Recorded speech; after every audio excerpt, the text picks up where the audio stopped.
L'idée de faire venir un invité d'honneur est née dès 2008. À l'époque déjà, les organisateurs restaient perplexes face au succès grandissant de la manifestation. L'envie a donc été de s'ouvrir vers l'extérieur du département. L'image de la Côte des Bars est à conforter chaque jour davantage. La route du Champagne, en fait, a eu un impact très important sur cette image, sur les efforts constants des uns et des autres pour améliorer l'accueil. Conscient de tout ça, on n'a pas de barrière. Il faut absolument aller beaucoup plus loin pour faire connaître notre Champagne. Cette année, la route du Champagne en fête aura l'accent belge. La province d'Ourthe-en-Blève est l'invité d'honneur. Les contacts avec les responsables de cette région proche de Liège ont été noués par Dany Fèvre, un des administrateurs de la PVC. On a choisi tout simplement la Belgique pour une histoire de proximité, hein, c'est un pays voisin tout simplement, et puis aussi pour éviter la barrière de la langue. Ce n'est pas du tout une fête de la bière ni une fête de la bière belge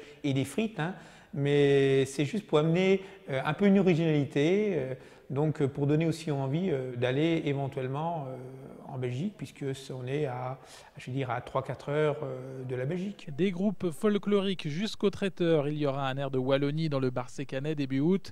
Sans compter les particuliers, ce sont au moins 160 Belges qui feront le déplacement avec l'intention de se montrer. Le but, c'est de mieux faire connaître notre région et aussi de parler de notre région chez vous. Et pour les Français, c'est peut-être l'occasion d'animer vos villages. Je crois que c'est avant tout un échange festif et j'espère que ça restera dans ce domaine-là. Parmi les manifestations prévues, le village wallon à Ville-sur-Ars. Les traiteurs invités sont venus repérer les lieux début juillet.